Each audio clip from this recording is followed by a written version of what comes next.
불확실한 시장에 맞설 차별화된 투자 전략 4월 24일 머니쇼 플러스 시작합니다. 오늘 우리 증시에서는 코스닥이 아주 좋았습니다. 맞아요. 어제 우리가 그렇게 답답하다. 그니까요. 저희 이런 열 얘기를 때부터 엄청 그랬잖아요. 답답하죠? 이렇게. 네, 그랬는데 오늘 또 우리의 소리를 들었는지 코스닥에서는 아웃퍼폼하는 모습이 좀 나왔습니다. 맞아요. 근데 코스피는 사실 저번 주도 찾아봤는데 금요일마다 코스피가 약간 약했더라고요. 금요일이라 그렇군요. 그래 이렇게 넘기면 될 것 같습니다. 알겠습니다. 종가 확인 한번 해봐야 될 것 같은데 현서 앵커 오고 나서부터 코스피 연일 상승세였습니다. 그러니까요. 네, 수익률 요정이 되고 있습니다.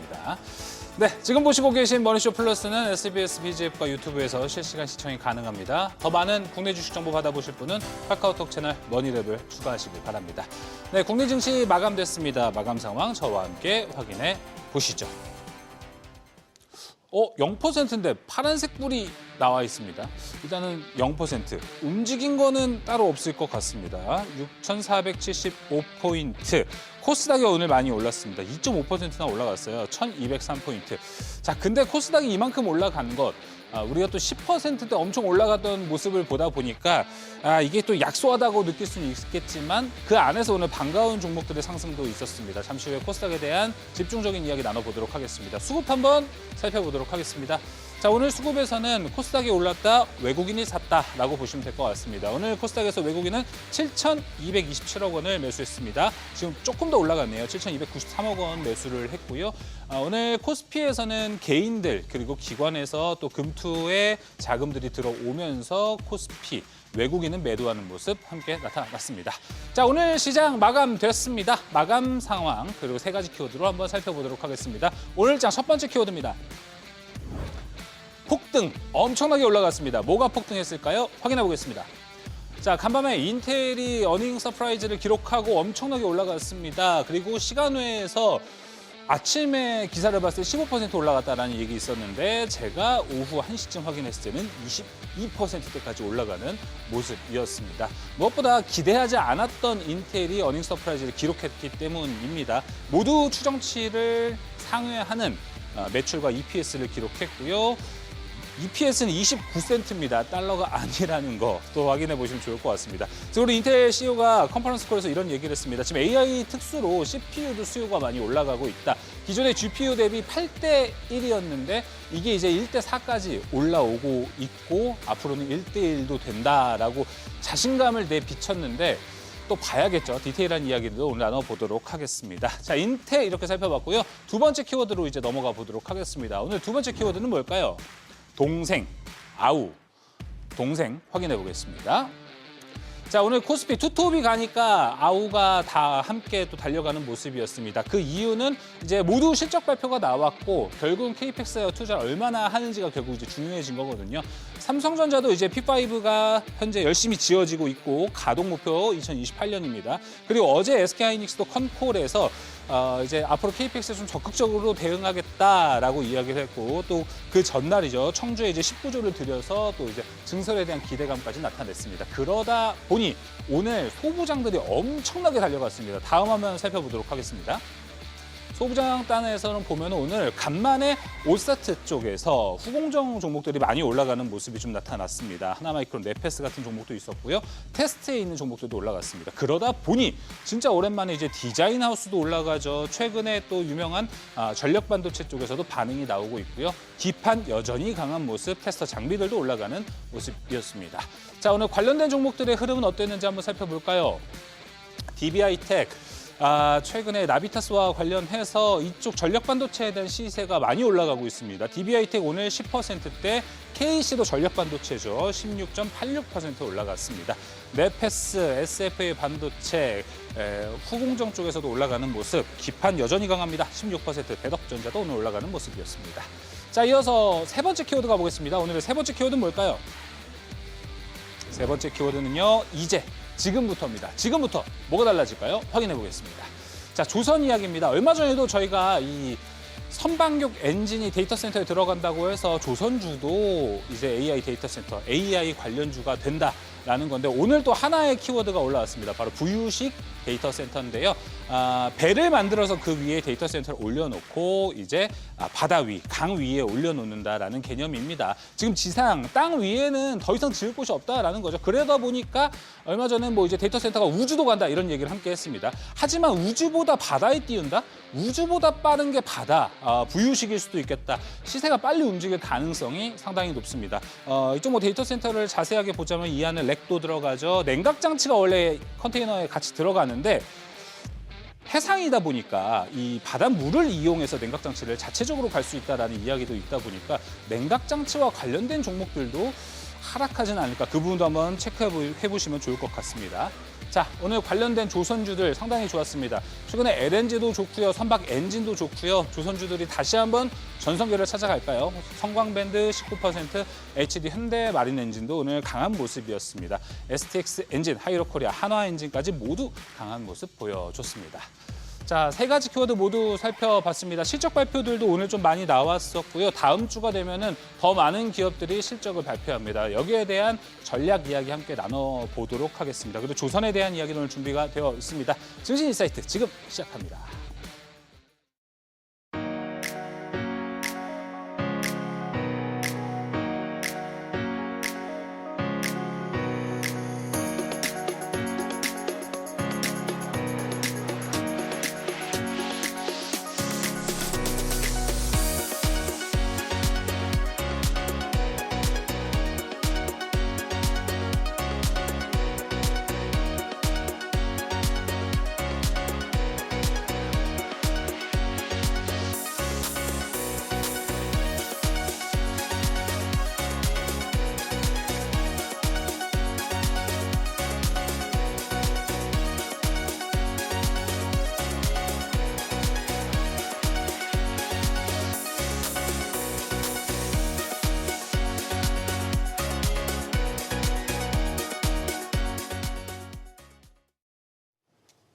양시장 모두 보합권에서 출발했던 우리 증시, 코스피는 장중 극심한 변동성을 보였고요. 코스닥은 우상향 흐름을 이어갔습니다. 장중 한때 그리고 종가 기준으로 봐도 1200선을 넘기도 했어요. 맞습니다. 코스닥 전성시대 이제 왔나요? 1분기 실적 시즌 일단 시작됐습니다. 우리 증시 숨고르게 들어간 것 같은데요. 코스피 달리 코스닥 아주 강세 유지했습니다. 이제 코스닥의 시간이 온 건지 현명한 대응 위해서 어떤 점에 우리가 주목하면 좋을지 이야기 나눠보도록 하겠습니다. 자, 오늘은 먼저 소개합니다. SK증권 강남금융센터 홍은기 차장과 함께하도록 하겠습니다. 차장님 안녕하세요. 네, 반갑습니다. 네, 반갑습니다. 오늘 이제 초반에 또 담당을 해주셔야 됩니다. 일단 시장 이야기부터 같이 넘어가 보도록 하겠습니다. 오늘은 코스피와 코스닥 상반된 모습이 좀 나타났습니다. 오늘 시장 어떻게 보셨습니까? 예, 말씀 주신 대로 그러니까 어제였죠. 어제장에서는 코스피 지수 자체가 상대적으로 코스닥보다는 강세를 보였고 코스닥은 오히려 이제 약세를 보였는데 오늘 장에서는 아무래도 이제 반대 흐름들 이런 부분들은 이제 키 맞추기 형식으로 네. 시장 자체가 조금씩 맞춰지지 않을까라는 이제 그런 기대감들 코스닥 관련해서 많은 종목들 투자하셨던 분들이 이런 기대감들이 많이 계셨던 것 같은데 오늘 장에서 조금 이제 이런 부분들 올라오면서 가장 이제 최근에 조금 지지부진했던 이제 제약바이오주들이 조금씩 자리를 잡아가면서 올라가는 이런 흐름들 좀 의미 있지 않나 이제 이렇게 판단되고 있고요. 코스피 시장 같은 경우는 전일 SK하이닉스의 이제 실적 발표 이후에 장 초반에는 삼성전자, SK하이닉스 동반 상승하는 이제 그런 흐름들 보여줬다가 네. 장 이제 이후에는 조금씩 약세로 마감해줬는데 오늘 장에 이제 연속성 있게 삼성전자라던가 SK하이닉스 같은 경우는 그렇게 시세가 나와주지 않고 마감해주면서 결국에 이제 대표 종목 자체가 많은 이제 코스피 비중을 차지하다 보니까 오히려 현재 지수 자체도 약보합으로 이제 마감되지 않았나 이제 이렇게 판단되고 있고요.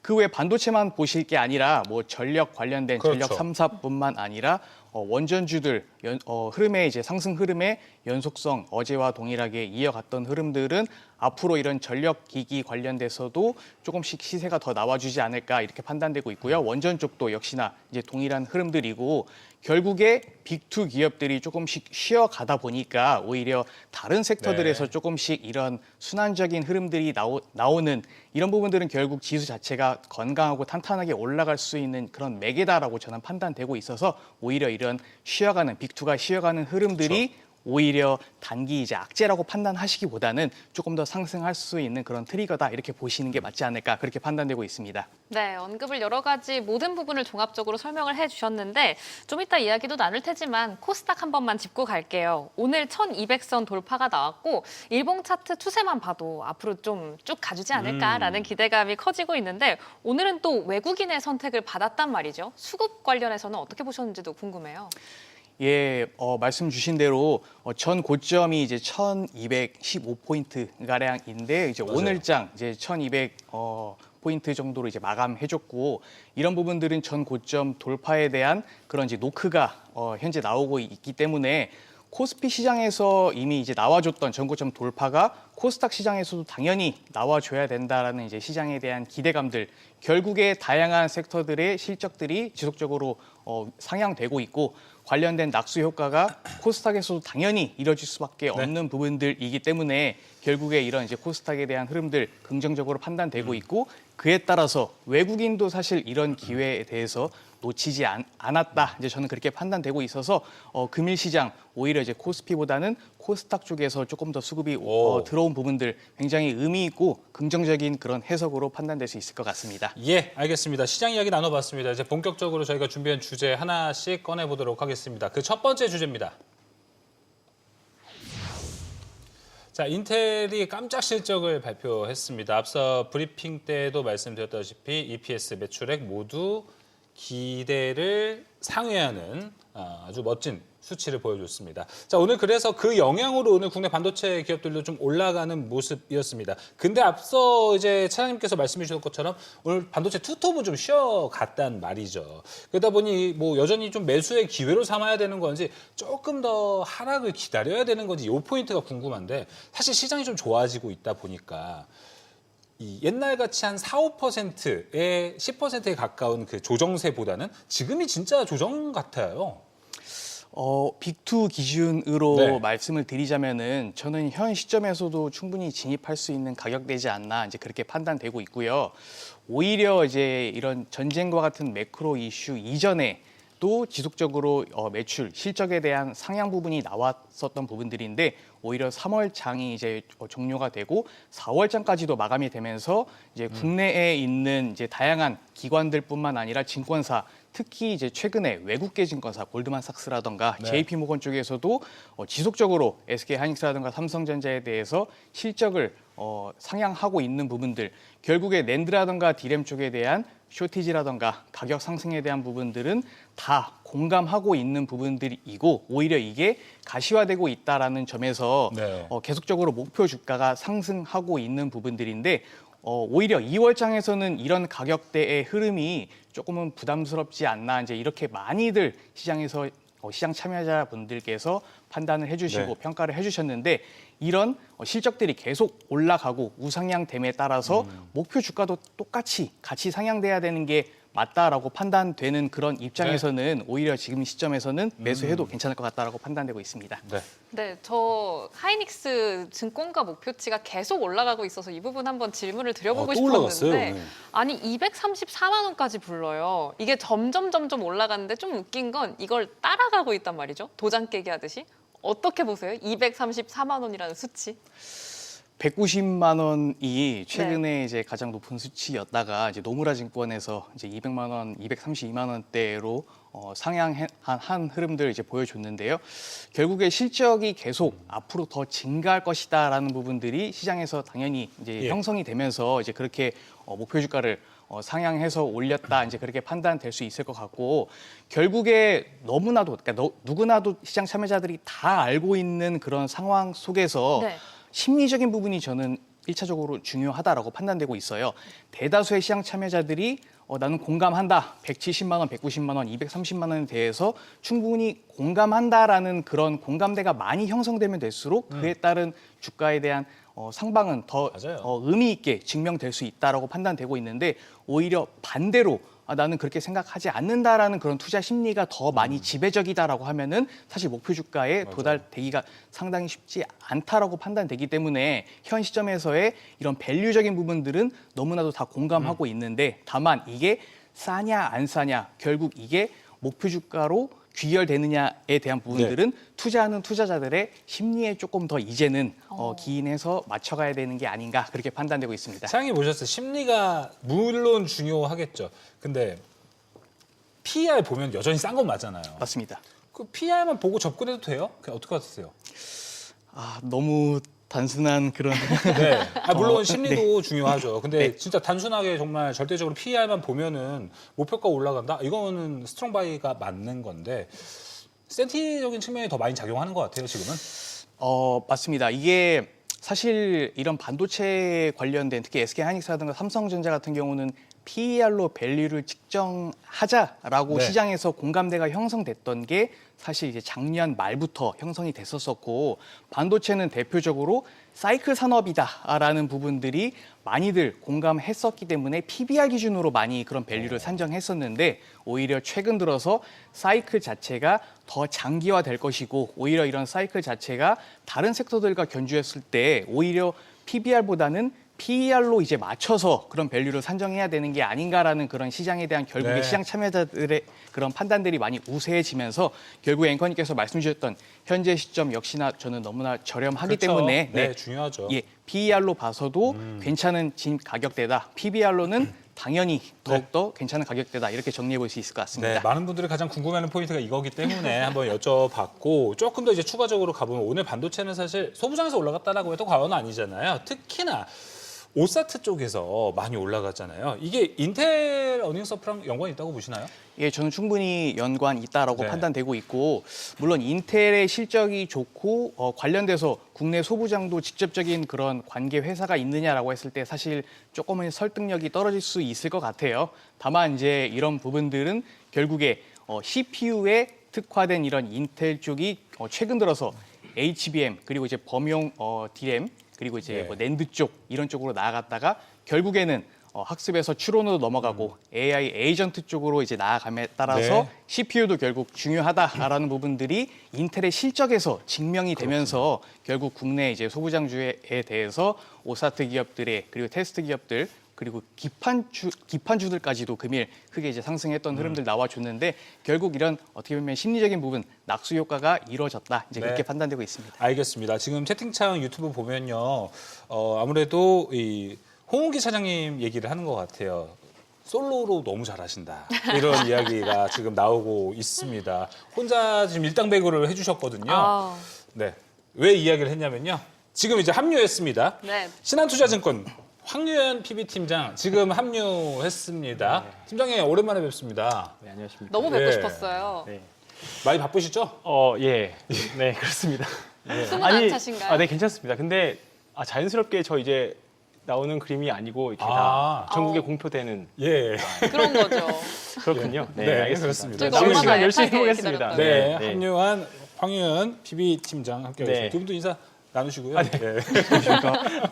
예. 예. 지금 저희 반도체 이야기 하고 있습니다. 네. 맞아요. 그래서 뭐 그래서- SK하이닉스, 삼성전자 이런 이야기까지 다 이제 네. 마무리를 지었고 소부장단으로 이제 넘어갔습니다. 예. 지금 근데 오늘 반도체 소부장단에서 키워드를 가지고 올라간 게 키워드가 너무 많이 올라갔잖아요. 그죠. 뭐 네. 후공정도 올라갔고요, 전공정도 올라갔고요, 기판도 올라가고 뭐 이러다 보니까 뭐 어떤 그 키포인트를 잡고 봐야 되는지가 좀 궁금합니다. 저는 오늘 이번 주 들어서 핵심은 뭐였냐면요. 네, 반도체 좋은 거 다 알죠. 그렇죠. 소부장 좋은 거 다 압니다. 과연 언제 어떤 섹터가 가느냐였거든요. 근데 크게 묶어서 보면 대형주가 가느냐 중소형주가 가느냐 했어요. 그렇죠. 이번 주 특징은 뭐였냐면 대형주가 가는 날 중소형주 안 갔고요. 오늘 보셔서 아시겠지만 삼성전자 하이닉스가 안 되니까 중소형주가 확실히 강한 모습을 보여줬죠.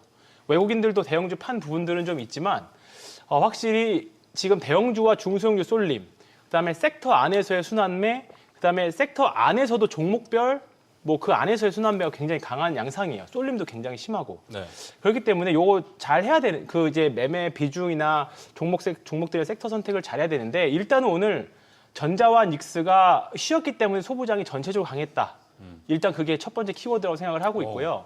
다만 이제 삼성전자와 하이닉스가 일단은 숫자로 보여줄 건 다 보여줬죠. 네. 네, 숫자로 보여줄 건 다 보여줬고 앞으로 나올 게 뭐가 있느냐 생각을 해보면 다음 주에 있을 하이퍼스케일러들의 실적 발표. 그렇죠. 네, 그리고 거기서 나오는 뭐 앞으로 캐펙스 투자를 얼마큼 할 수 있느냐. 네. 테슬라가 이번에 빠진 것들 이번에 실적 발표하고 빠진 거 보면 내년에 그만큼 현금이 없을 것 같은데 진짜 할 수 있어. 거기서 의구심이잖아요.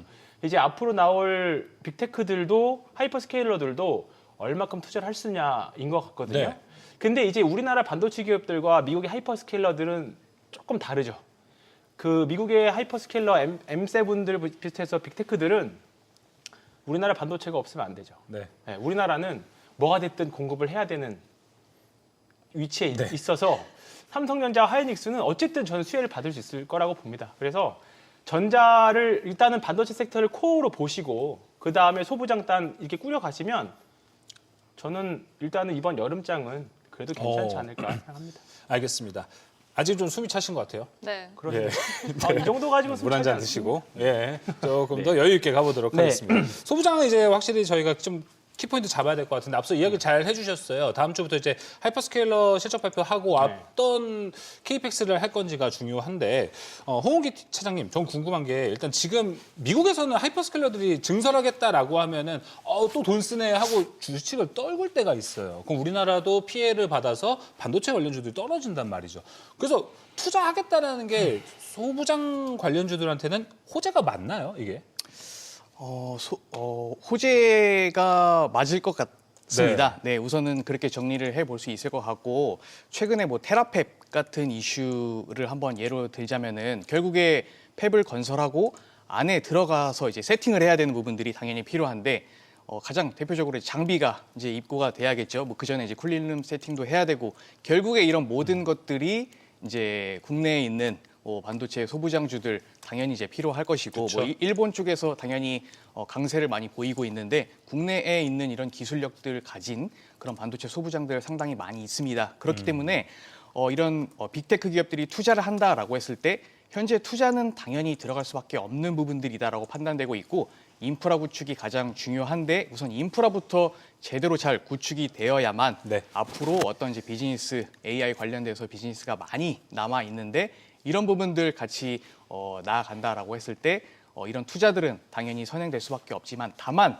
네. 단기적으로 이런 이제 기존에 투자했던 투자자 입장에서는 부담이 될 수밖에 없다. 이제 그렇게 판단돼서 단기적으로 변동성은 확대될 수 있지만 국내 증시에서도 연계돼서 역시나 변동성 이어질 수 네. 있고 그럼에도 불구하고 중장기적으로 봤을 때 이런 부분들은 수주에 대한 모멘텀이 당연히 들어갈 수밖에 없다라고 판단된다라고 하면은 네, 건강한 상승이지 않을까 그렇게 좋습니다. 판단되고 있습니다. 네, 소부장까지 한번 같이 체크를 해봤습니다. 자, 이제 다음 주제를 통해서 또 이야기 나눠보도록 하겠습니다. 다음 주제는요.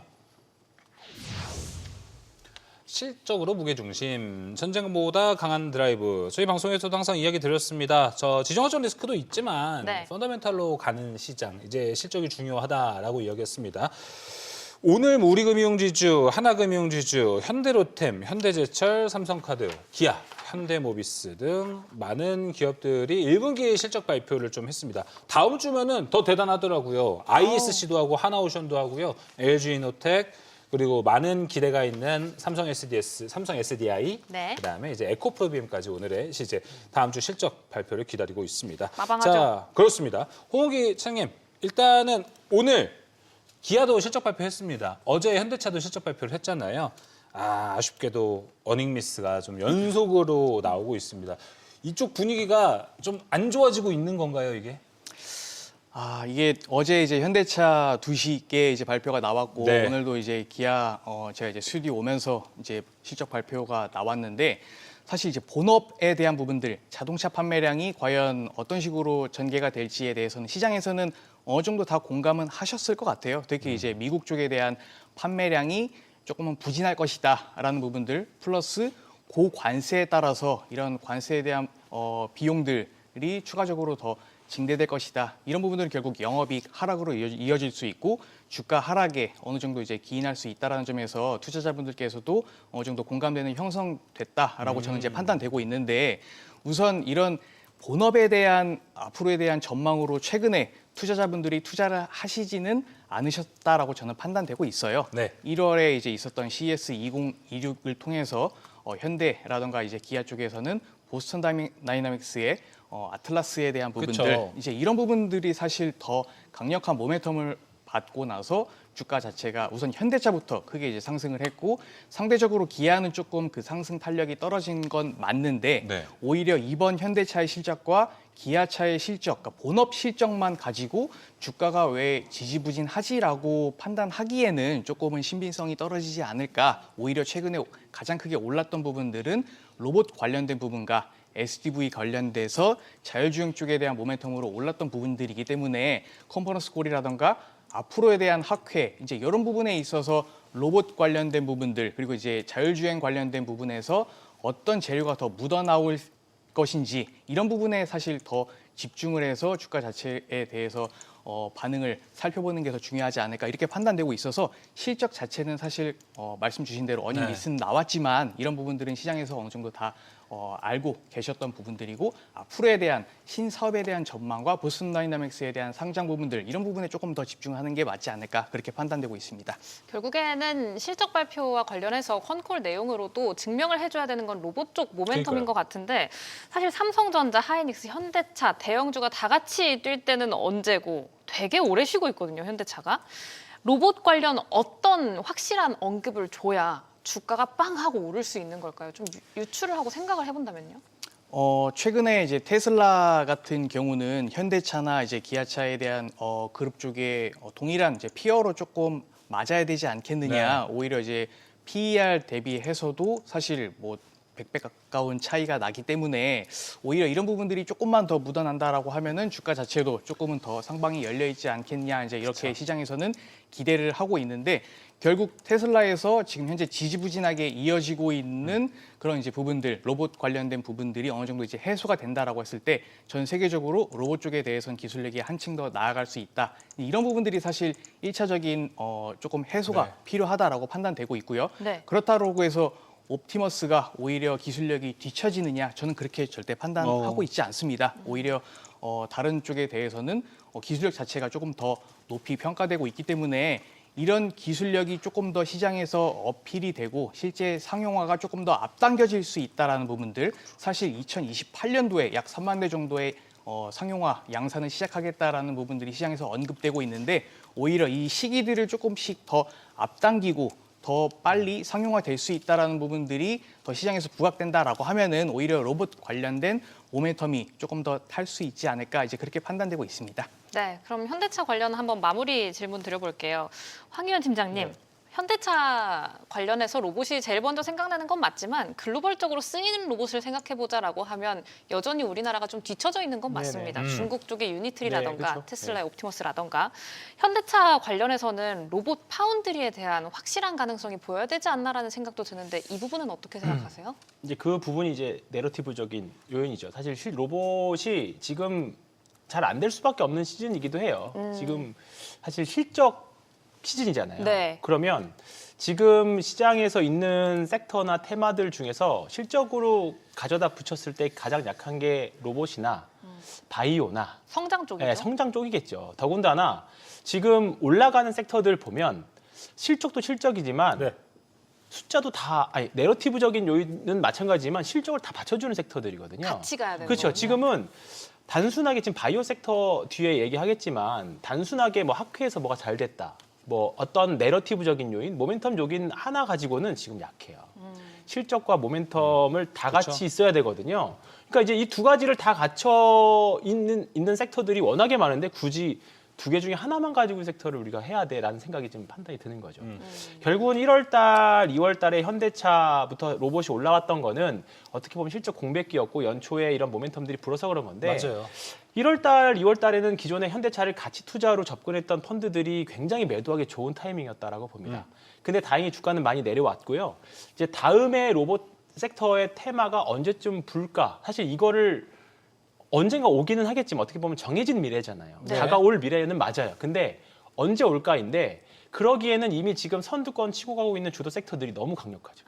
실적도 되고 앞으로 성장성도 그쵸. 있고 그렇다 보니까 수급이 니네 로봇을 사야 되는 이유를 설득을 해야 되는 시장을 설득해야 되는데 그러기에는 지금 로봇이 너무 약하죠. 덜 그러니까 매력적이죠. 네. 이게 상대 비교적인 1월에는 거죠. 아틀라스 나왔고 그렇죠. 작년에는 기대감이 너무 좋았으니까 그렇죠. 실적 시즌을 패스하고 그냥 그렇죠. 쭉 올라왔어요. 네. 근데 지금은 이제 아니라는 거죠. 네. 그만큼 유동성도 많이 줄어들었고 그러다 보니까 팀장님 4월, 5월은 로봇주가 힘들 것 같긴 해요. 네. 6월쯤이면 네. 그래도 좀 괜찮지 않을까 생각이 드네요. 하반기부터 아틀라스에 대한 것들도 네. 좀 나올 거고 그다음에 어제 테슬라 컨콜에서 나온 것처럼 어느 정도 어떻게 보면 이게 좀 단점 뭐 이게 약세의 요인일 수도 있는데 네. 확실하게 뭔가 보여줄 수 있을 때 공개한다는 거잖아요. 그렇죠. 그러니까 뭐 그동안의 개발 과정이나 진행 사항을 중간중간에 보여준다라고 하면 이 정도까지 진행됐어? 그러면 로봇 정말 다가왔네. 이게 될 건데 테슬라에서도 경쟁자가 따라오지 못하게 딱 완성이 됐고 딱 양산할 때 좀 딱 보여준다고 하는 거니 네. 그 기간 동안의 공백이 어떻게 보면 불확실성인 거죠. 이게 당장 다음 달, 다다음 달에 나오지는 않을 거 아니에요. 일단은 하반기나 가야 뭔가 나올 테니까. 그러면 사실 그 공백기 동안 우리가 이런 불확실성에 살 게 없으면 모르겠어요. 네. 근데 지금 살 것도 많은데 굳이 로봇에 큰 자금이 배팅해서 들어올까? 그런 네, 저희 지금 실적 관점인 것 이야기하면서 현대차, 기아, 네. 로봇 이야기까지 함께 좀 나눠봤습니다. 홍은기 차장님, 일단 실적 시즌이 본격적으로 다음 주부터 시작이 되잖아요. 다음 주 뭐 이제 다양한 기업들이 실적 발표를 하는데 눈여겨보고 있는 기업 좀 있으십니까?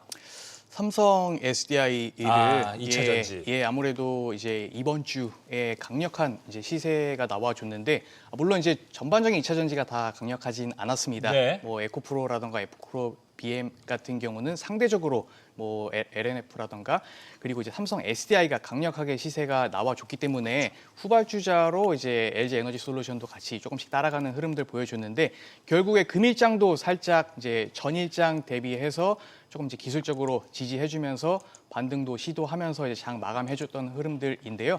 결국 이런 실적에 대한 수치적인 부분은 긍정적으로 나오지 않을 가능성은 크다라고 판단됩니다. 그럼에도 불구하고 시장에서는 이런 부분들 다 감안하고 있다. 오히려 앞으로에 대한 시장 전망성에 대한 기술에 대한 전망성 그리고 이제 기업이 가지고 있는 이제 그런 부분에 있어서 더 크게 시장에서는 메리트를 보고 투자를 하는 것 같아요. 수급도 많이 몰려지고 있고 이런 부분에 있어서 저는 2차 전지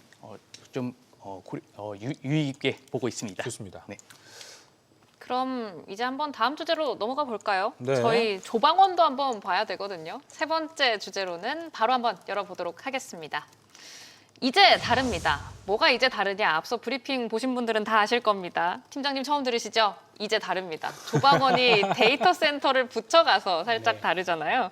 오랜만에 좀 듣는 이름인 것 같습니다. 기존의 주도주라고 많이 불렸던 이름이죠. 하나씩 들어가 보도록 할 텐데요. 조선 먼저 한번 들어가 볼게요.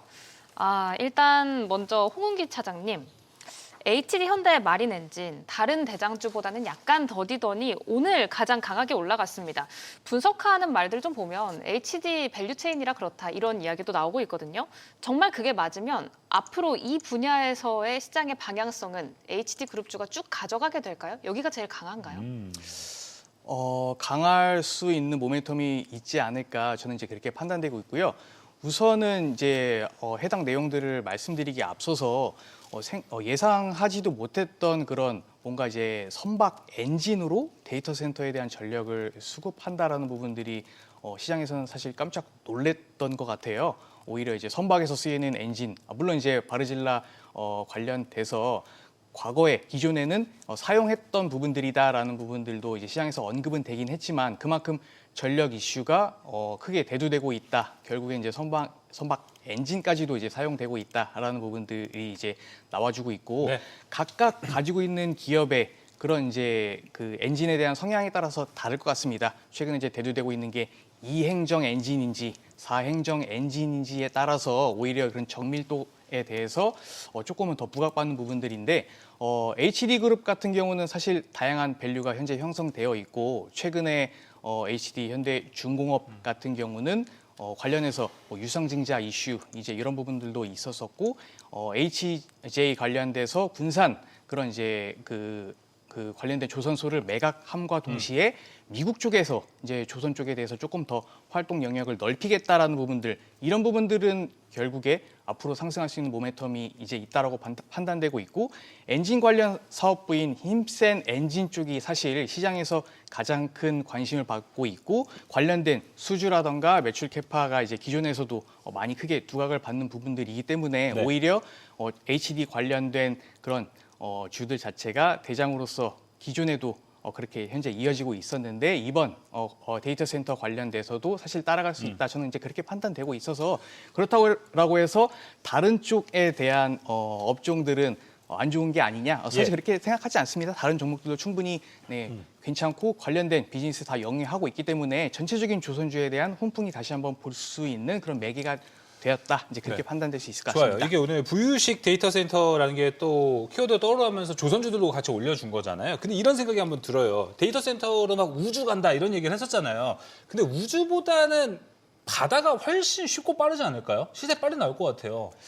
현실적으로는 저도 그렇게 좀 예. 공감을 하고 있는데 이제 우주 쪽은 사실 시장 자체에서 기대하지 않았던 부분들이 개화가 됐을 때 엄청난 그런 이제 탐 자체가 열릴 수 있지 않느냐 이제 이런 기대감 때문에 주가 자체가 한 번 네. 더 움직인 이제 영향이다라고 저는 판단되고 있고 앵커님께서 방금 말씀 주셨던 바다 쪽에 대한 부유식 오히려 더 저는 현실성이 있다라고 판단되고 있고 최근에 전력난 이슈에 따라서 다양한 에너지원이 크게 부각되고 있는데 결국에 급한 그런 기업들, 급한 쪽에서 더 많이 그런 부분들을 찾는다라고 했을 때 부유식에 대한 부분들도 충분히 현실 가능성 있는 부분이다라고 된다라고 하면은 우주 데이터 센터 쪽에 대한 부분들도 충분히 어느 정도 내러티브가 형성되어 있지만 부유식, 바다 쪽에 대한 부분들도 충분히 저는 현실 가능성이 있다 이렇게 정리해 볼 수 있을 것 같습니다. 아, 그럼 굳이 키워드로 한번 나눠보자면 기대감이냐 현실성이냐잖아요. 둘 중에 어디가 더 낫다고 보세요? 우주냐 바다냐. 기대감이냐 현실성이냐? 두 개 다 저는 맞다라고 판단되고 있습니다. 왜냐하면 이제 이런 이게 다 놓칠 수 없는 섹터들이고 결국에는 투자하는 영역에 있어서 순환적인 형식으로 다 똑같이 돌 네. 수밖에 없는 그런 환경들이기 좋습니다. 때문에 네, 그렇게 보고 있습니다. 황윤현 팀장님, 네. 우주가 좋을까요? 바다가 좋을까요? 바다. 바다다. 네. 바다가 빠르다. 아니, 다가올 미래랑 다가오는 중인 미래랑 하면 사실 투자자들은 더 확실한 걸 배팅할 확률이 높다라고 보고요. 조선주 이제 삼성중공업이 대장으로 갑자기 치고 가는 데는 다 이유가 있을 것 같아요. 작년에 대장은 사실 하나오션이었죠. 네. 올해는 확실히 하나오션이 더딥니다. 그러니까 조선 3사 중에서 올해 그나마 매출 성장성이 좀 덜하고 군함 이벤트가 결국 하반기에 나오기 때문에 하나오션 덜하는 것 같고요.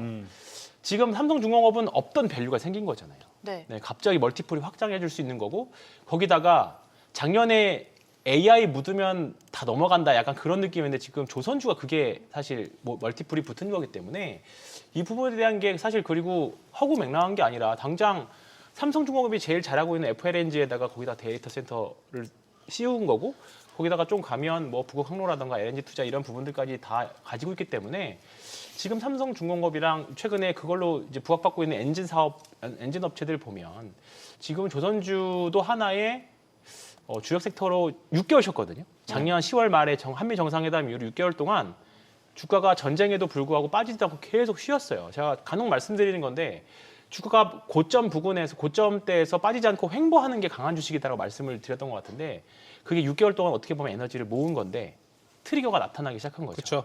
앞서 말씀드렸던 로봇도 마찬가지입니다. 로봇도 지금 에너지를 모으고 있는 중이라고 생각을 해요. 예. 트리거가 언제 나올지 몰라서 그렇지.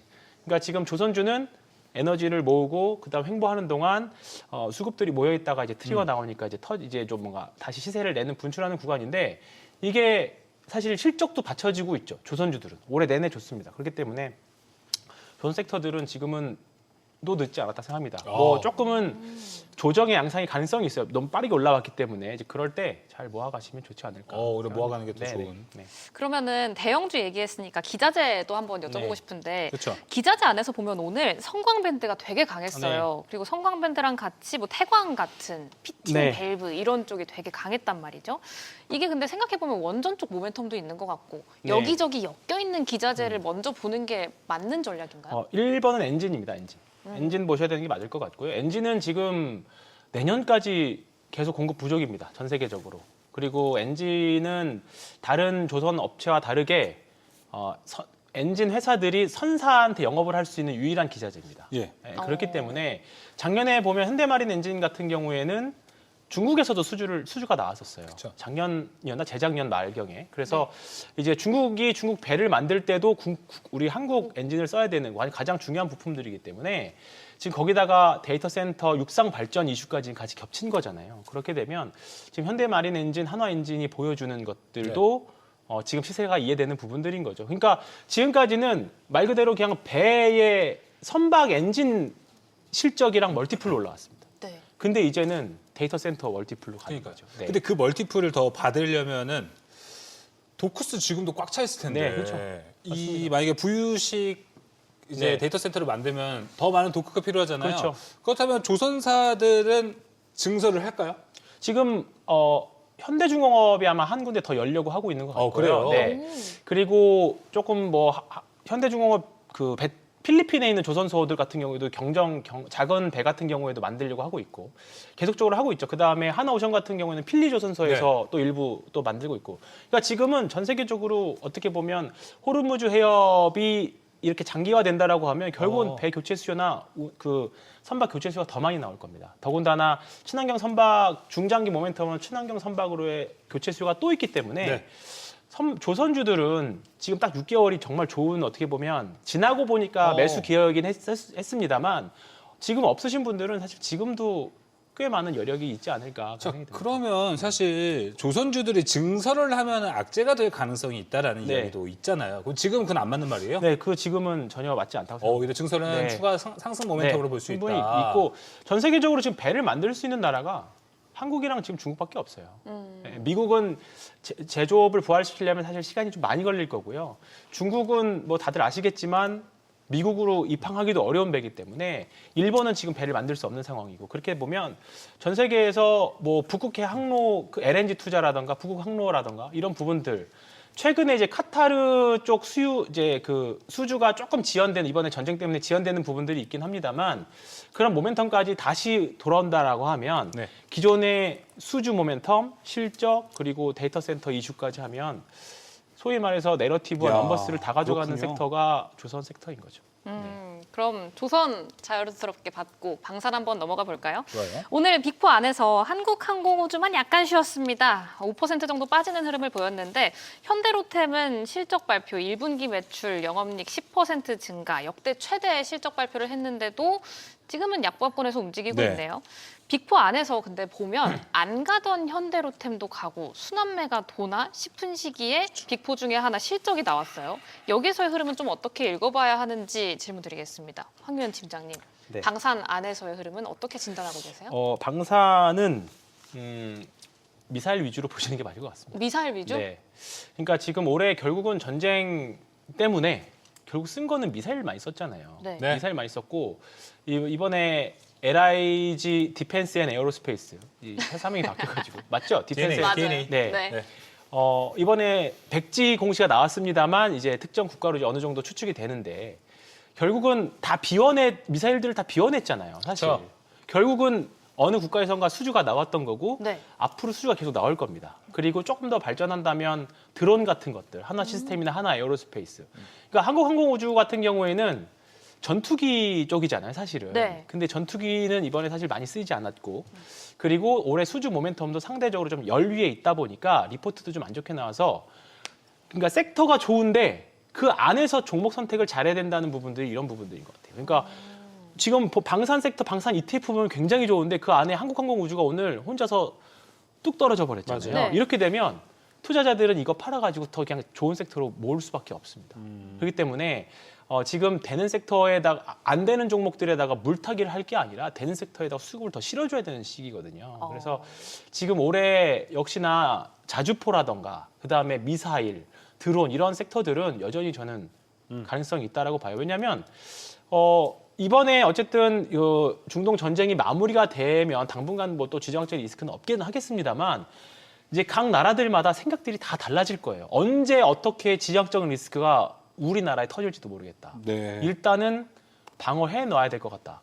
그러니까 호주 같은 오스트레일리아도 전혀 전쟁과 상관없을 것 같지만 자주포 우리나라에서 그 수출하고 그다음에 잠수함 사업 같은 것도 하잖아요. 그렇기 때문에 방산업체는 과거에 이제 우리나라 국방부가 수주를 내줬었던 내수 기업들에서 이제 완벽한 수출 기업.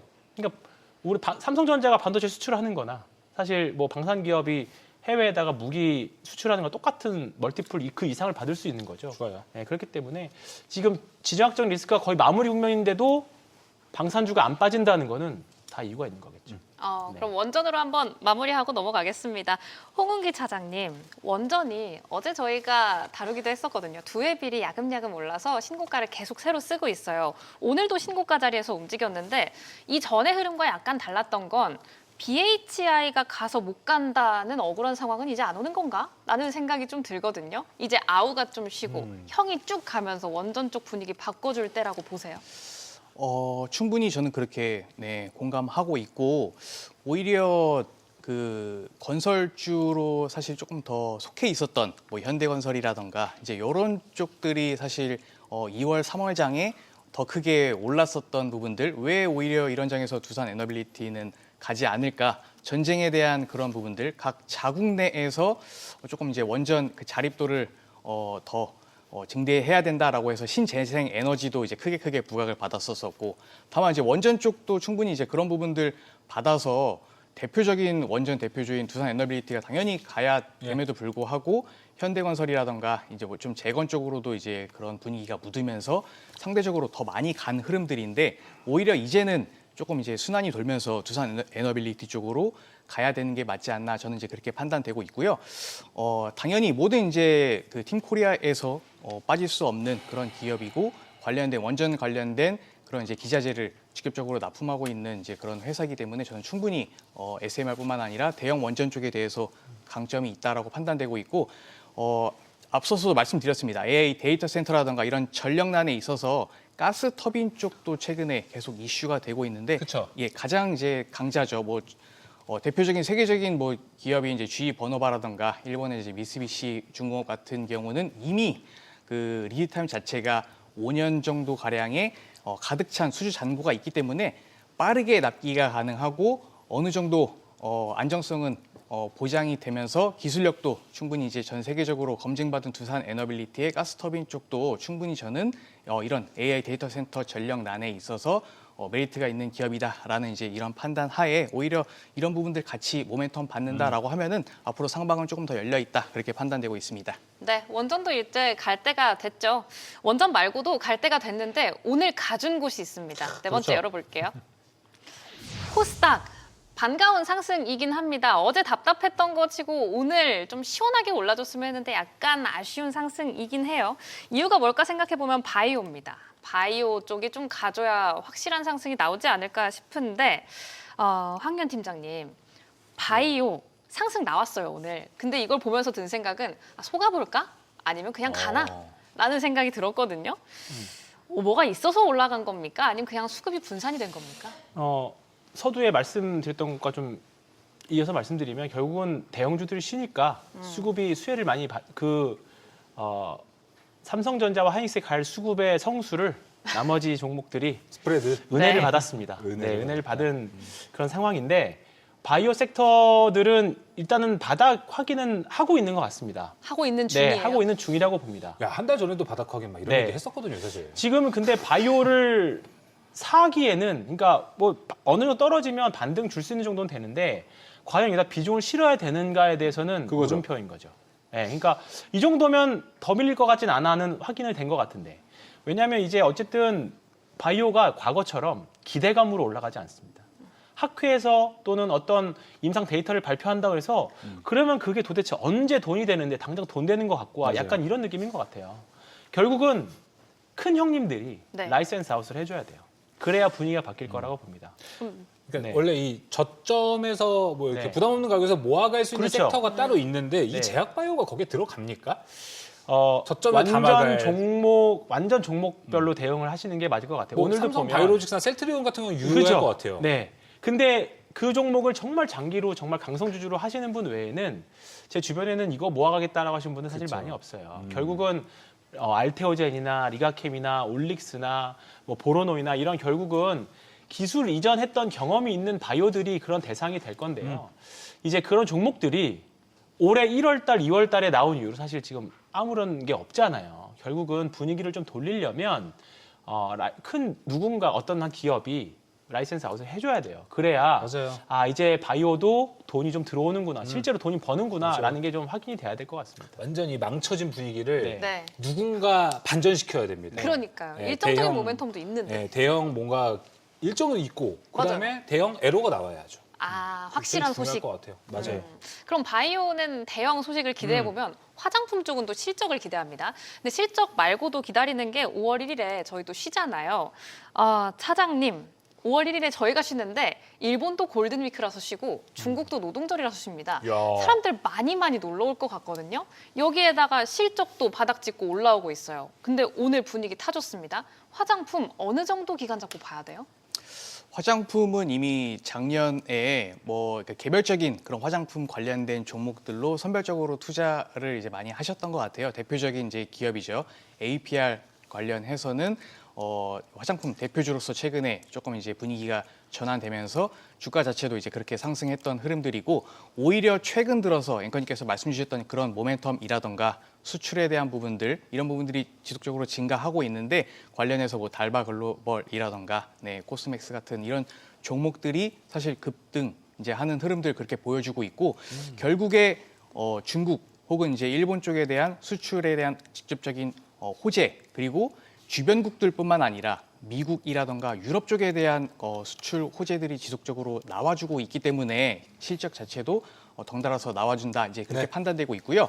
오히려 이런 이제 골든 위크 쪽에 있어서 다른 주변국들이 국내로 더 들어올 수 있는 모멘텀, 저는 당연히 있다라고 판단되고 있고, 최근에 있었던 이제 한일령 관련돼서 이미 중국 쪽에 대한 관광객들은 결국에 우리나라로 올 수밖에 없다. 그렇죠. 일본 역시도 올 수밖에 없다라는 부분들은 당연히 공감하실 것이고, 한일령 해제에 대한 그런 분위기 역시도 가장 강력한 모멘텀이 될 수 있지 않을까라고 판단되고 있어서, 다만 오히려 최근 전쟁 이슈로 인해서 유가가 조금 올라서 이런 부분들이 조금 걱정된다. 오히려 관광객이 줄어들 수 있지 않을까라는 한간의 우려도 있으나, 그것도 우려돼요. 예.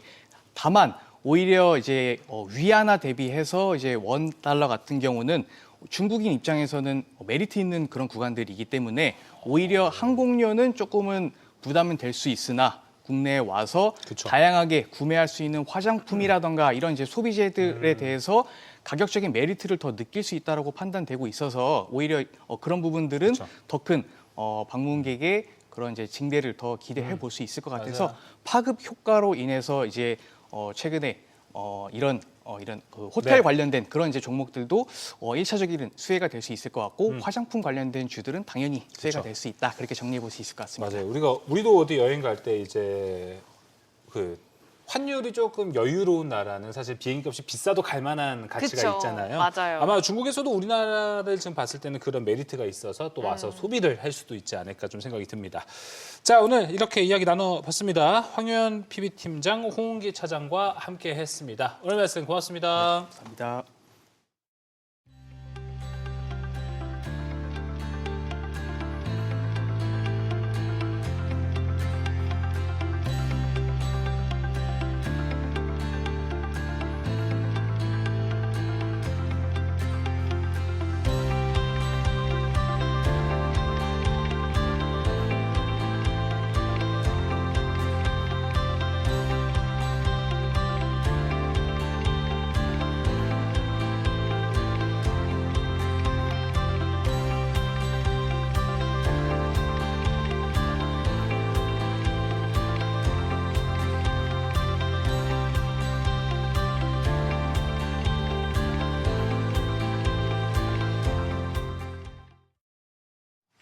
애프터마켓 브리핑입니다. 금요일장 코스닥이 힘을 냈습니다. 그간 부진했던 삼천당제약의 강세로 제약바이오 투자 심리가 회복되자 장중의 코스닥은 1200을 돌파하기도 했습니다. 현재 애프터마켓 분위기도 함께 체크해 보시죠. 시가총액 1위부터 5위 종목들 먼저 보겠습니다. 삼성전자가 2.23% 약세로 22만 원 선 아래로 내려왔습니다. SK하이닉스도 어제 실적 발표 후에 세론 매물이 출회됐습니다. 오늘도 0.2% 추가적으로 내려가고 있습니다. 122만 2천 원에 거래되고 있고요. LG에너지솔루션 어제는 약세였는데 오늘은 2.7% 강세입니다. 현재 거래가는 47만 9,500원입니다. 현대차도 어제 실적 발표 이후에 오늘도 3% 추가적으로 내림세입니다. 51만 4천 원에 거래되고 있고요. SK스퀘어는 0.2%대 약세입니다. 이어서 상승률 상위권도 함께 보겠습니다. 현재 넷패스가 강세 보여주고 있습니다. 어제 0.7% 올랐는데 오늘도 25% 넘게 급등세 이어가고 있습니다. 현재 거래가는 34,800원입니다. 앞서 증시 인사이트 코너에도 나왔듯이 간밤 미국 증시에서 힌트를 얻을 수 있겠는데요. 인텔이 1분기 호실적을 발표했고 또 컨퍼런스 콜에선 CPU 쇼티지를 언급했습니다. 그동안 GPU에 상대적으로 많이 눌려 있었던 CPU를 자극하면서 호재가 된 겁니다. 특히 인텔이 패키징 경쟁에서도 뒤처지지 않겠다는 포부를 밝히자 국내 패키징과 또 소부장 관련 주들이 들썩이고 있습니다. 또 오늘 대두전자재료도 2시 30분을 기점으로 갑자기 급등세를 시작했습니다. 현재는 29%대 강세로 18만 1,900원에 거래되고 있습니다. 북미 우주항공기업 공급사로 선정됐다는 일부 언론의 보도가 나온 건데 이번엔 실리콘 음극재가 그 공급 계약의 주인공입니다. 우주산업에선 발사 비용을 줄여야 돼서 무게를 최대한 가볍게 하는 게 핵심인데요. 이 실리콘 음극재를 사용하면 배터리 무게를 최소화할 수 있기 때문에 더 부각받고 있습니다. 또 요즘 실적 시즌인 만큼 정규장 마치고 실적을 발표한 기업들도 보겠습니다. 우선 최근 뜨거운 한화엔진이 장 마감 후 1분기 호실적을 발표하면서 급등세를 이어가고 있습니다. 최근엔 데이터 센터와 엮이고 있기 때문에 앞으로의 실적 발표도 기대해 보시면 좋겠습니다. 또 동국제강도 조금 전 호실적을 발표했습니다. 급등세를 보이면서 현재 순위권에도 올라왔습니다. 23% 넘게 오르면서 13,430원에 거래되고 있습니다. 수출 덕분에 1분기 영업이익은 전년과 비교하면 무려 400%나 증가했다고 하는데 현재 정규장 종가 대비해서 13% 넘게 뛰고 있습니다. 이어서 하락률 상위권도 함께 체크해 보시죠. STC 에너지 지난 화요일에 1분기 호실적을 발표했습니다. 애프터마켓 특징주로도 짚어드렸는데요. 3거래일 연속해서 상승세를 이어가다가 오늘 금요일장에선 하락으로 전환하고 있습니다. 현재도 7% 넘게 빠지면서 63,600원에 거래되고 있습니다. 한국항공우주도 5.92% 약세입니다. 17만 1,000원 선에서 움직임 확인됩니다. 방산주들 흐름이 오늘 엇갈리고 있습니다. 애경케미칼과 호성은 어제에 이어서 오늘도 추가적으로 빠지고 있습니다. 애경케미칼 4.93% 내림세고요. 호성도 4.8% 약세입니다. 이외에도 한스바이오메드가 4%대 약세 보여주고 있습니다. 거래량 동반해서 움직이는 종목들도 확인해 보겠습니다. 데이터 센터 키워드가 계속해서 조선주 시세에 강한 힘을 불어넣고 있는 가운데 오늘 삼성중공업에도 거래량 쏠리고 있습니다. 현재는 0.74% 오름세로 34,250원에 거래되고 있습니다. 앞서 언급됐던 부유식 데이터 센터, 강이나 바다에서 떠다니는 데이터 센터가 미국과 영국에서 공식적으로 인정을 받았습니다. 이제 미국 시장 진출에도 성공한다면 남은 실적 기대감까지 가져가 볼 수 있겠습니다. 또 원전주도 계속해서 뜨겁습니다. 두산 에너빌리티 원전 대장주가 5거래일 연속해서 강세 보여주고 있습니다. 오늘도 3.5% 상승률 보여주면서 12만 7천 원 향해서 가고 있습니다. 한국과 베트남이 MOU를 체결했고 또 베트남도 원전에 적극적인 분위기인 만큼 국내 원전 기업들이 신규 수주를 이어갈 거란 기대감이 퍼지고 있습니다. 또 두산 에너빌리티 계속해서 외국인 매수세도 이어지고 있습니다. 이외에도 마녀공장 오늘 화장품주들이 강세를 보여주고 있는 가운데 마녀공장이 21%대 급등세 보여주고 있습니다. DS 단석도 0.98% 오름세입니다. 이렇게 애프터마켓 흐름부터 특징주까지 봤습니다. 이어서 오늘 밤 열리는 뉴욕 증시도 함께 대비해 보시죠. 애프터마켓 브리핑이었습니다. 시장의 시선이 협상 아닌 해상으로 옮겨지면서 간밤 뉴욕 증시는 흔들렸습니다. 기업 실적 호조와 인공지능에 대한 기대는 여전히 시장의 하방 압력을 지지하는 요인으로 작용하고 있는데요. 필라델피아 반도체 지수는 사상 처음으로 1만을 돌파하기도 했습니다. 주요 이슈들 살펴보시죠. 미국과 이란이 해상에서 정변으로 맞서면서 중동 긴장감이 다시 고조되고 있습니다. 여기에 인텔은 또 한 번 어닝 서프라이즈를 발표했고요. 빅테크 기업들은 수익성 확대를 위해 구조조정과 AI 경쟁을 동시에 이어가는 모습입니다. 오늘 시장을 움직인 주요 이슈들 지금부터 하나씩 짚어보겠습니다. 미국과 이란이 해상에서 주도권을 두고 정면 충돌하고 있습니다. 미국은 기뢰 부실선을 격침하고 기뢰 제거 작전을 규모를 3배 이상 늘리는 한편 해협 봉쇄를 단단히 지시했습니다. 여기에 이란산 원유 선박을 납포하며 압박 수위를 높이고 있는데요. 이란은 호르무즈 해협 통행료를 징수하며 맞대응에 나섰습니다. 이란 현지 언론들은 여러 척이 낸 통행료가 처음으로 이란 중앙은행에 예치됐다고 보도했습니다.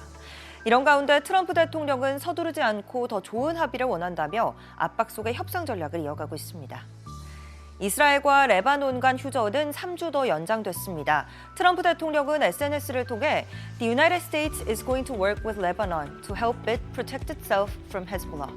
미국은 레바논이 헤즈볼라로부터 스스로를 방어할 수 있도록 지원하겠다며 이 ceasefire, 휴전을 3주 더 연장됐다고 밝혔는데요.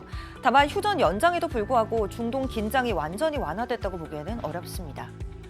국제 유가는 일제히 상승했습니다. WTI, 브렌트유 모두 3% 이상 오르면서 이 중동 리스크가 그대로 반영됐는데요. 해상 충돌과 공급 차질 우려가 이어지면서 에너지 시장이 불안감이 커지고 있습니다. 오후 4시 기준으로도 비슷한 흐름 이어가고 있습니다. 이어서 간밤 실적을 내놓은 인텔도 살펴보시죠. 인텔이 시장 기대치를 크게 웃도는 실적을 발표했습니다. 이제 6분기 연속 호실적인데요. 주당 순이익과 매출 모두 시장 예상치를 상회했고요. 주요 사업부의 실적도 견조한 흐름을 보였습니다. 특히 2분기 가이던스가 긍정적으로 제시됐는데요. 주당 순이익은 조금 축소돼서 제시되긴 했지만 매출 가이던스가 견조하게 나왔고요. 컨퍼런스 콜에서 CPU 특수를 누리는 중이라고 밝히면서 시간의 거래에서 주가는 19% 넘게 급등하기도 했습니다. 이런 가운데 빅테크 기업들은 수익을 내기 위해 머리를 싸매고 있습니다. 우선 마이크로소프트와 메타는 지출 감소의 일환으로 구조 조정을 택했는데요. 마이크로소프트는 창사 이후 51년 만에 처음으로 자발적 희망퇴직을 도입했습니다. 대상은 근속 연수와 나이를 합쳐서 70세 이상인 직원들인데요. 8,700명 정도로 예상됩니다. 이어서 메타는 전체 인력의 10% 감원을 추진하며 AI 투자에 맞춘 효율화에 나섰습니다. 여기 더해 6,000개로 예정되어 있던 채용 계획도 축소했습니다. 한편 오픈AI와 구글은 새로운 모델을 출시하며 공격적인 전략을 취했는데요. 우선 오픈AI는 챗GPT 5.5를 공개하면서 업무 자동화 능력을 강화했습니다. 특히 이번 모델은 복잡한 명령줄 작업 수행을 평가하는 이 터미널 벤치에서 82.7%의 성적을 기록하며 전작보다 강화된 성능을 강조했는데요. 다만 참고로 최근에 엔트로픽이 내놓은 미토스의 이 지표는 92.1%로 더 높았습니다. 그래도 오픈AI는 이번 모델이 이 보조 도구의 성격보다는 실행 주체로서 이용될 거라고 밝혔는데요. 사람의 개입 없이도 스스로 판단하고 더 많은 작업을 수행할 수 있게 됩니다. 또 구글은 어제 전해드린 대로 학습용과 추론용으로 나뉜 8세대 TPU를 선보이면서 AI 반도체 경쟁에 속도를 내고 있는 모습입니다. 이어서 오늘장 주요 일정들도 살펴보시죠. 오늘은 미국의 4월 미시간대에서 발표하는 기대 인플레이션과 소비자 심리 지수가 발표되고요. 기업 실적으로는 프록터앤갬블, P&G의 실적이 예정되어 있습니다. 지금까지 뉴욕 증시 전략이었습니다.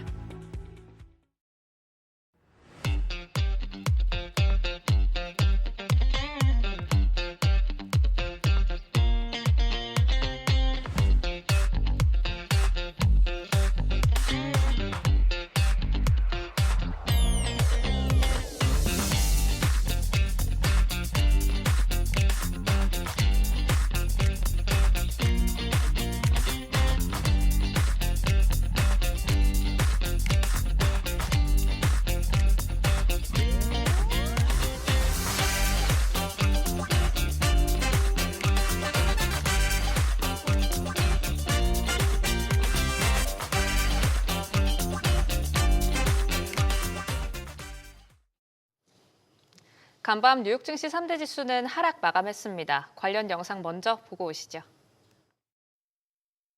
The economy in the U.S. continues to do quite well, right? We'll have 2% GDP growth this year. We have a Fed that's expected to cut 2 more times throughout the rest of the year. And so the economy is generally doing pretty well. The big driver, I would say, though, is the corporate sector and corporate earnings more generally. It's expected that we'll have 12% earnings growth this quarter, which will be the 6th consecutive quarter of double-digit earnings growth. That is real momentum in the corporate market. We also have record buybacks. We have a 100% increase in M&A volume. There's a lot of momentum within the corporate sector. And so the obvious big risk is, does this ceasefire hold? Does the strait reopen within a couple of weeks? But if it does, which is what the market is pricing in, then I think you can see some calm be restored back to the markets. 네, 시장은 현재 미국 경제를 낙관하지만 재정학적 긴장은 고조되고 있는 상황입니다. 시장 전반 흐름 문남중 대신증권 리서치센터 수석연구위원과 함께하도록 하겠습니다. 안녕하십니까? 안녕하세요. 네, 자 앞서 말씀드린 대로 시장이 나름 생각보다 잘 버텨서 그렇지 중동 상황은 계속 좀 더 녹록지 않아 보이고 있습니다. WTI 유가도 다시 올라가고 있는 모습인데요. 현재 좀 상황을 어떻게 보고 계십니까? 낙관적으로 봅니다. 낙관적으로 본다. 뉴스 플로우를 보니까 미국과 이란 간의 뭐 불협화음 이런 소식들은 계속 나올 수밖에 없죠. 사실 만약 전쟁이 종전 수순이 아니라고 하면 미국 증시가 3월 말부터 지금까지 계속 올라오고 있는데 그런 모습이 나타나기는 어렵겠죠. 저는 4월 7일 날 미국이 이란 간의 2주간 휴전을 했을 때부터 미국과 이란은 종전을 위한 포괄적인 합의는 했던 걸로 좀 보고 있고 이 2주간 세속 논의를 좀 하고 있던 상황인데 각국이 원하는 바가 각기 다르기 때문에 이에 대한 이해관계가 충돌하면서 좀 늦어지고 있는 거라는 정도로 해석을 하고 있습니다. 그래서 빠르면 4월 안으로 그리고 늦어져도 다음 달 트럼프가 중국을 방문하기 이전까지는 트럼프 대통령이 공식적으로 종전을 발표할 걸로 좀 보고 있기 때문에 지금 시장이 나타나고 있는 그러니까 안도넬리에 기반한 상승 흐름들 네. 최근에 미국 증시가 역사적 사상 최고치를 경신하고 있잖아요. 그래서 이 흐름들은 아마 다음 달까지도 충분히 계속 이어질 걸로 좀 보고 있기 때문에 지금 뭐 뉴스를 틀면 나오는 미국과 이란 간의 뉴스에 너무 연연해 하지 마시고요. 어차피 종전이라는 결과는 이미 우리가 이제 시간만 좀 걸리는 부분이라 생각하고 있기 때문에 이 부분을 염두에 두시면서 투자를 하시면 좋겠다고 생각하고 있습니다. 일단 뭐 전쟁은 전쟁이고 시장은 그래도 좀 잘 긍정적으로 바라볼 수 있는 측면을 얘기를 해주셨습니다. 근데 제가 좀 걱정이 되는 거는요. 지금 Fear and Greed 인덱스 보면은 탐욕으로 많이 올라갔습니다. 사실 기억하실 거예요. 2주 전이었을 거예요. 지정학적 리스크 때문에 이게 극도의 공포로 한 8.9점대까지 확 내려갔었거든요. 근데 지금 오늘 보니까 67포인트까지 올라온 상태입니다. 이거는 좀 어떻게 평가를 하십니까? 그 산출하는 지표들의 차이가 있기 때문에 뭐 어떤 지표를 보느냐에 따라 가지고 해석이 좀 달라질 수 있는데요. 주식시장의 변동성 지표는 빕스고요. 채권 시장의 변동성 지표는 무브, 그리고 외환 시장의 변동성 지표는 시비스입니다. 그래서 채권과 주식, 외환 시장의 변동성 지표를 보면 사실 팬데믹이 발생하고 나서 또 지난해 상반기 트럼프가 간세프가 하고 나서 급등했던 그 인덱스와 비교를 해보면 올해는 전쟁이 발생했음에도 불구하고 이 세 가지 변동성 지표가 그렇게 크게 올라가지 않고 최근에 좀 안정을 되찾고 있거든요. 그래서 저는 이 세 가지 지표를 놓고 온다고 하면 앞으로도 이 변동성이 확대되기보다는 축소될 여지는 있다고 생각하고 있습니다. 근데 그러면 기간 자체를 좀 생각을 해보면 어차피 끝나긴 할 거다라고 말씀을 해주셨잖아요.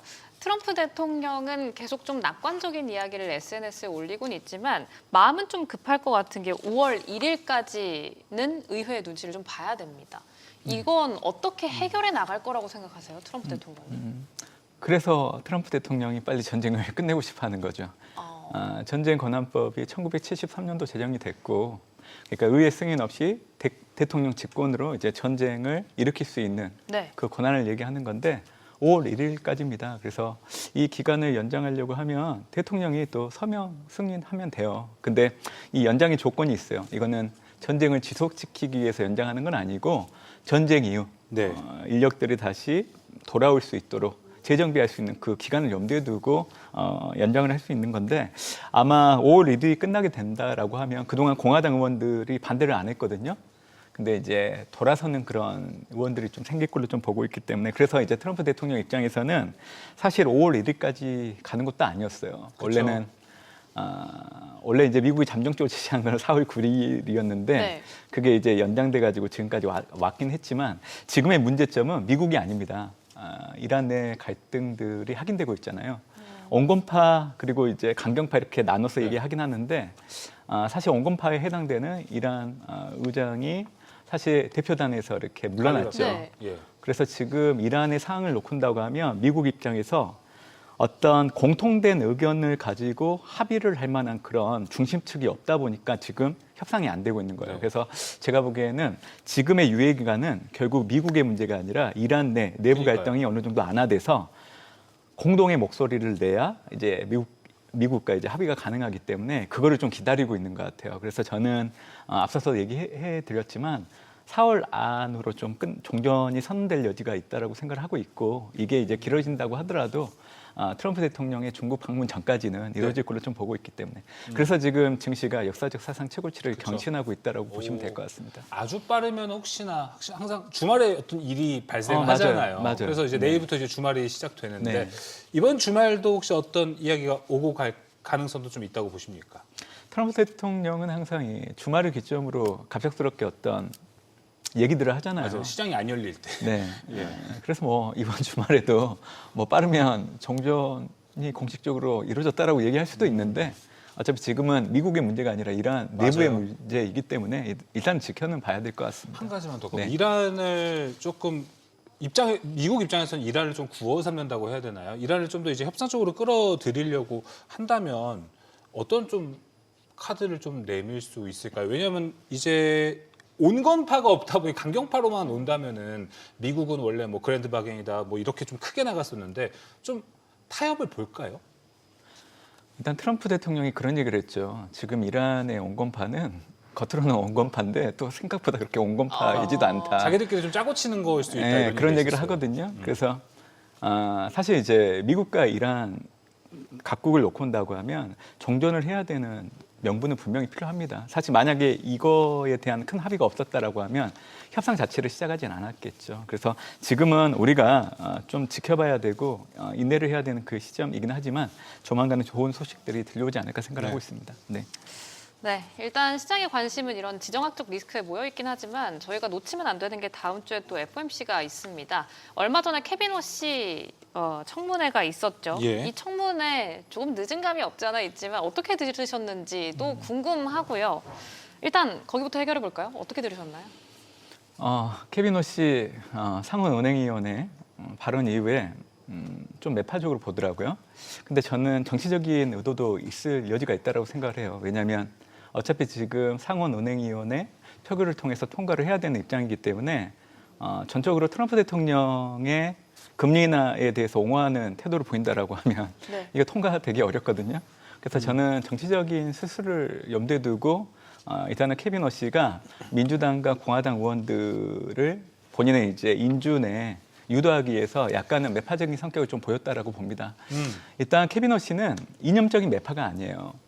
이분은 지금의 미국이 디스인플레이션 경로이기 때문에 그래서 금리 인하를 하려고 하는 겁니다. 네. 근데 트럼프 대통령도 동일한 목소리를 내고 있죠. 근데 반대로 미국 경제를 놓고 봤을 때 물가가 계속 올라가는 구간이라고 하면 케빈 워시는 금리 인하 안 합니다. 오히려 금리 인상을 할 수 있다라고 그렇게 좀 보시면 될 것 같기 물가가 때문에 올라가면. 이념적인 매파는 아니다라고 얘기 드리고 있고요. 케빈 워시가 임명된다고 해서 연준의 독립성이 훼손되지는 않습니다. 왜냐하면 지금 파월 연준 의장 트럼프가 해임한다라고 가장 압박했을 때 이를 만류했던 대표적인 사람이 케빈 워시입니다. 그렇기 때문에 이를 감안한다라고 하더라도 아마 인준은 생각보다 그렇게 불협화음을 통해 가지고 난항을 겪기보다는 어차피 지금 예정된 기일을 보면 5월 11일 주에 표결을 할 걸로 좀 예상을 하고 있기 때문에 아마 지금 이란 전쟁이 거의 종전 수순이고 그때쯤 되면 트럼프 대통령이 종전을 공신할 가능성도 있죠. 그렇게 된다라고 하면 그동안 인준을 반대했던 명분 중에 하나가 사라지는 거기 때문에 오히려 돌아설 수도 있는 부분들도 있다라고 생각을 하고 있어서 저는 파월 연준 의장 임기 끝나기 전에 표결 통과해가지고 차기 연준 의장으로서 취임하지 않을까라는 생각도 해보고 있습니다. 알겠습니다. 케빈 워시 청문회까지 이야기 들어봤고 일단 연구위원님 말씀대로 들어본다면은 지금 뭐 파월 의장이 언제 물러나고 언제 네. 워시 신임 의장이 올라오는지에 대한 다양한 이야기가 있지만 아마 예정대로 원래 좀 예정대로 스케줄대로 좀 될 가능성도 볼 수 있을 것 같습니다. 자, 오늘 이야기는 여기서 마무리하도록 하겠습니다. 대신증권 리서치센터 문남중 수석연구위원과 함께했습니다. 오늘 말씀 고맙습니다. 네, 감사합니다. 네, 이렇게 또 한 주가 지나갔습니다. 네. 머니쇼 플러스와 함께한 한 주 어땠어요? 역사적인 첫 발을 뗀 것 같아서 굉장히 감회가 새롭습니다. 네. 방송 분위기도 상당히 좋아졌다. 다양한 이야기는 상당히 많더라고요. 다행이네요. 다음 주도 힘내서 또 가보도록 하겠습니다. 네. 네, 모든 투자 판단 책임은 투자자분들께 있다는 점 알려드립니다. 네, 여러분의 모든 경제 SBS 비즈가 함께 하겠습니다. 시청해주신 여러분 고맙습니다.